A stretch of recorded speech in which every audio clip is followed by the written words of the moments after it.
तुम मुझे खून दो, मैं तुम्हें आजादी दूंगा। आज भी जब जब यह नारा सुनाई देता है, रगों में बिजली दौड़ जाती है। आज सुभाष चंद्र बोस की जयंती है। सुभाष चंद्र बोस, जिन्होंने देश को आजाद करने के लिए अपने बलबूते पर पूरी एक सेना खड़ी कर ली थी। भारत के हर एक नागरिक के अंदर ऐसा जज्बा पैदा कर दिया था कि हर कोई आजाद हिंद फौज में सम्मिलित होकर देश की आजादी की लड़ाई लड़ने के लिए उत्सुक नजर आ रहा था। आज आजादी के इतने वर्षों बाद माइक वही है, मंच वही है, बस तरीका बदल गया है। आज नेता खून नहीं मांगते, आज नेता मांगते हैं आपकी एक उंगली। नेता कहते हैं कि तुम मुझे वोट दो, मैं तुम्हें विकास दूंगा। लेकिन आज राजसमंद के नेताओं की हम बात करेंगे। राजसमंद के वह नेता जो 5 साल में एक बार आपके सामने आते हैं, आपसे बड़े बड़े वादे करते हैं और कहते हैं कि आप सिर्फ मुझे जिताइए, मैं राजसमंद का ऐसा विकास करूंगा कि राजसमंद में विकास की गंगा और यमुना दोनों बहने लगेंगी। लेकिन क्या वास्तव में राजसमंद का विकास आजादी के बाद जितना होना चाहिए था उतना हुआ है? आज वीडीटीवी ये सवाल आप सभी से पूछता है। 1991 में जब से राजसमंद जिला बना है, उससे लेकर आज तक राजसमंद जिले ने कितना विकास किया? राजसमंद जिले में कितनी बड़ी योजनाएं आई? राजसमंद जिले में युवाओं के लिए क्या रोजगार के नए साधन आए? राजसमंद जिले में कितनी इंडस्ट्रियां लगी? राजसमंद जिले में शिक्षा का स्तर कहां तक पहुंचा? राजसमंद के जिला चिकित्सालय की हालत इसके बाद 1991 में जिला बना उसके बाद कैसी है? इन सारी बातों का विश्लेषण करना, इन सारी बातों की सच्चाई जानना राजसमंद की जनता के लिए बेहद आवश्यक है। सिर्फ वोट देकर, नेताओं को जिताकर अपनी आवाज को सदन तक पहुंचाने की जिम्मेदारी आम जनता की रहती है, लेकिन उसके बाद उस क्षेत्र का विकास करना, उस क्षेत्र का डेवलपमेंट करना, उस क्षेत्र के युवाओं को रोजगार देना, उस क्षेत्र की स्वास्थ्य की समस्याओं को दूर करना, उस क्षेत्र के युवाओं को अच्छी शिक्षा देना, उस क्षेत्र की सड़कों को अच्छा बनाना, यह सब नेताओं के हाथ में होता है। आज इसी का रियलिटी चेक हम करने वाले हैं। सुभाष चंद्र बोस ने जब जनता से वादा किया था कि तुम मुझे सिर्फ खून दो, मैं तुम्हें संपूर्ण आजादी का वादा देता हूं। आज भी नेता यही करते हैं। आज भी में नेता जब जब चुनाव आते हैं तब तब मंच पर खड़े होकर माइक में बड़ी बड़ी बातें करते हैं, बड़े बड़े वादे करते हैं, लेकिन यह वादे सुभाष चंद्र बोस की तरह अड़िग नहीं होते। ये वादे सुभाष चंद्र बोस की तरह खरे नहीं होते। ये वादे धीरे धीरे टूटते जाते हैं। ये वादे 5 साल आते आते दम तोड़ देते हैं और जनता फिर वही उसी चौराहे पर, उसी मुहाने पर खड़ी होते हुई नेता को ताकती रहती है कि यही नेता है जिसे हमने वोट दिया था और यही नेता है जिसने हमसे कहा था कि मैं तुम्हें संपूर्ण विकास का वादा देता हूं, मैं तुम्हें संपूर्ण विकास का नारा देता हूं। आज इसी को लेकर वीडीटीवी यह विशेष रिपोर्ट आपको दिखा रहा है। सबसे पहले राजसमंद में शिक्षा की स्थिति के बारे में बात करते हैं। राजसमंद का जिला मुख्यालय, जहां यहां पर ना तो मेडिकल कॉलेज है, ना इंजीनियरिंग कॉलेज है, ना मैनेजमेंट का कॉलेज है। यहां कोई भी ऐसा उच्च शिक्षण संस्थान नहीं है जिसके माध्यम से यहां का युवा अच्छी शिक्षा पा सके। जो समृद्ध लोग हैं, जो अपने बच्चों को बाहर भेज सकते हैं, वो तो अपने बच्चों के भविष्य की नींव को मजबूत करने के लिए उन्हें अच्छे अच्छे इंस्टीट्यूट में भेज देते हैं। लेकिन जो युवा गरीब वर्ग से आता है, जिसके माता पिता, जिसके अभिभावक समृद्धशाली नहीं है, वह युवा मजबूरी में अपनी शिक्षा का दम तोड़ देता है। वह मजबूरी में आईटीआई कर लेगा, वह मजबूरी में बीए या बीकॉम कर अपने जीवन यापन की राह को प्रशस्त करता है। उसके सारे सपने इन बड़े जितने भी शैक्षणिक संस्थान के न होने के कारण चकनाचूर हो जाते हैं। इसकी आवाज, इसकी मांग समय समय पर जनता अपने नेताओं के माध्यम से पहुंचाती आई है, लेकिन नेता है कि सुनते ही नहीं, और सुनते हैं तो सिर्फ आश्वासन में वो बात बदल दी जाती है। और नेताओं के जो भी कार्यकर्ता है वह कहते हैं हमारे नेता ने तो यह किया है, हमारे नेता ने तो वह किया है, लेकिन नेता सच्चाई से बहुत दूर है। उनके कार्यकर्ता सिर्फ वही बात बोलते हैं जो नेता उन्हें बताते हैं। अब बात करते हैं राजसमंद में चिकित्सा व्यवस्था की। राजसमंद का सबसे बड़ा अस्पताल है आरके चिकित्सालय, जहां पर चिकित्सा व्यवस्था की हालत इतनी दयनीय है कि वहां कोई भी गंभीर मरीज जब भी चिकित्सालय में पहुंचता है तो उसे तुरंत प्रभाव से रेफर कर दिया जाता है, और इसी रेफर के कारण कई मरीज उदयपुर पहुंचते पहुंचते दम तोड़ देते हैं। राजसमंद में चिकित्सा व्यवस्था के नाम पर सिर्फ सामान्य चिकित्सा ही हो पाती है।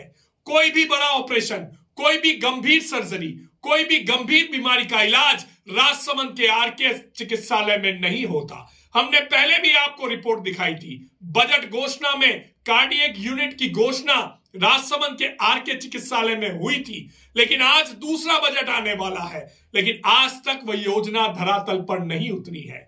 जरा जाइए और देखिए कि इस एक साल में कितने लोग हार्ट अटैक के कारण अपनी जान गंवा बैठे हैं, क्योंकि उन्हें समय पर राजसमंद के आरके चिकित्सालय में इलाज नहीं मिला। ना ही डॉक्टर की कमी यहाँ के नेता पूरी कर पाए हैं। यहाँ का यह अस्पताल सिर्फ रेफर अस्पताल बनकर रह गया है, और इसका दंश झेल रही है राजसमंद की वो जनता जो अपने एक वोट से नेताओं को गढ़कर उस मुकाम तक पहुंचाती है जहां नेता जाकर जनता की समस्या को सुलझाने का दावा करते हैं। लेकिन वही बात 5 साल बाद नेताओं के वही वादे, नेताओं का वही भाषण, तुम मुझे वोट दो मैं तुम्हें विकास दूंगा। अब बात करते हैं राजसमंद के उस विकास की जिसको लेकर राजसमंद की जनता विगत कई वर्षों से प्रतीक्षा कर रही है। राजसमंद में मार्बल का अथाह भंडार होने के बावजूद राजसमंद में मार्बल मंडी अभी तक बनकर तैयार नहीं हुई है।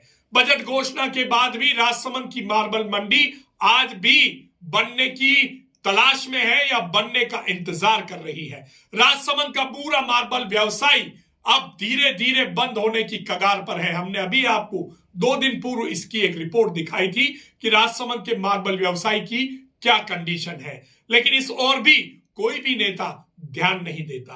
राजसमंद में इतने सालों में सिर्फ एक इंडस्ट्री लगी, उसका नाम है जेके टायर, जो 1970 के दशक में, 80 के दशक में लगी थी। उसके बाद किसी भी नेता ने प्रयास नहीं किया कि राजसमंद में एक बड़ी इंडस्ट्री लाई जाए जिसके माध्यम से राजसमंद के युवाओं को रोजगार मिल सके। सिर्फ भाषण देने से, सिर्फ बातें करने से, सिर्फ नारे लगाने से राजसमंद का विकास नहीं हो सकता। आज राजसमंद को जरूरत है एक ऐसे सुभाष चंद्र बोस की जो राजसमंद का संपूर्ण विकास कर सके, एक ऐसे नेताजी की जो राजसमंद की बातों को सशक्त रूप से उठाकर राजसमंद में उन योजनाओं को मूर्त रूप में ला सके, राजसमंद में चिकित्सा व्यवस्था को दुरुस्त कर सके, राजसमंद में शिक्षा की व्यवस्था को एक ऐसे मुकाम तक पहुंचाए जहां उच्च शिक्षण की व्यवस्था राजसमंद के क्षेत्र में हो और यहाँ का युवा कहीं बाहर भटकने को मजबूर ना हो। राजसमंद में युवाओं के लिए रोजगार की व्यवस्था हो और राजसमंद में ऐसी कोई पॉलिसी बने जिसके माध्यम से राजसमंद का यह पर्यटन केंद्र भी गुलजार हो। राजसमंद झील में पानी की आवक को लेकर जरूर खारी फीडर के माध्यम से पानी लाने की योजना बनी है, लेकिन इसको पूरा होने में अभी समय लगेगा। इसके लिए जरूर हम राजसमंद के नेताओं की बड़ाई करेंगे, उनकी सराहना करेंगे, लेकिन सिर्फ खारी फीडर के भरोसे राजसमंद झील को पूरे वर्ष भर भरे रखना मुमकिन नहीं है।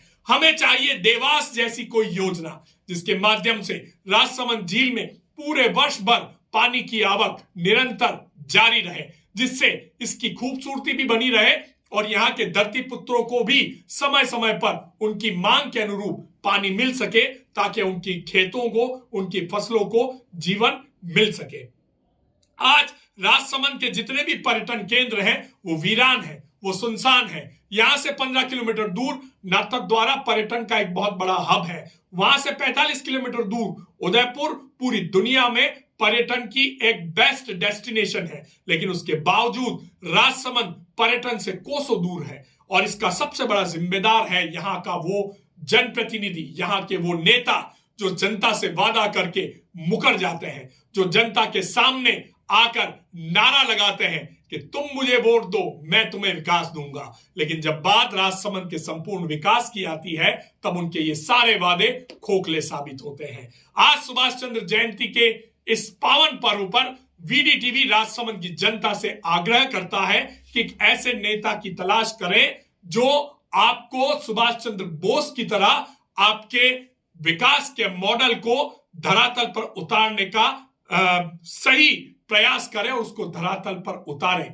सुभाष चंद्र बोस के पास कोई भी प्लेटफॉर्म नहीं था, लेकिन उसके बावजूद उन्होंने ऐसा कारनामा कर दिखाया जो आज तक इतिहास में स्वर्णिम अक्षरों में लिखा गया है और उनके नारे आज भी हमें प्रेरित करते हैं, हमारे रगों में खून को उबाल ला देते हैं। तो आज राजसमंद को भी ऐसे नेता की जरूरत है। अगर आपके कार्यकर्ता, अगर आप जितने भी राजसमंद में दोनों ही पार्टियों के कार्यकर्ता हैं, उन सभी से हम अनुरोध करते हैं, अगर आपको लगता है कि आपके नेता में वो कैपेबिलिटी है तो आपके नेताओं की शक्तियों को जागृत कीजिए। हनुमान जी के पास बहुत सारी शक्तियां थी, लेकिन हनुमान जी को श्राप के कारण वो शक्तियां सारी जो है वो याद दिलाए बिना जागृत नहीं होती थी। कहीं ऐसा तो नहीं कि राजसमंद के नेताओं की जो शक्तियां हैं वह भी किसी श्राप के कारण दबी हुई है और उन्हें जागृत करने की जरूरत है। तो ये काम है VDTV का और इसके साथ उन तमाम कार्यकर्ताओं का जो अपने अपने नेताओं के लिए फेसबुक और सोशल मीडिया के माध्यम से अभियान चलाए हुए हैं। अपने नेताओं की शक्तियों को जागृत कीजिए ताकि वो राजसमंद की विकास की अवधारणा को संरचना में ढालकर राजसमंद का संपूर्ण विकास कर सके। VDTV राजसमंद की जनता की आवाज उठाता है और उठाता रहेगा, क्योंकि हम आपकी बात करते हैं और इसीलिए VDTV जनता की बेबाक आवाज को आपके सामने रखता है। अगर आपको हमारी ये खबर पसंद आई है तो इसे ज्यादा से ज्यादा शेयर कीजिए, हमारे चैनल को सब्सक्राइब कीजिए और लाइक कीजिए।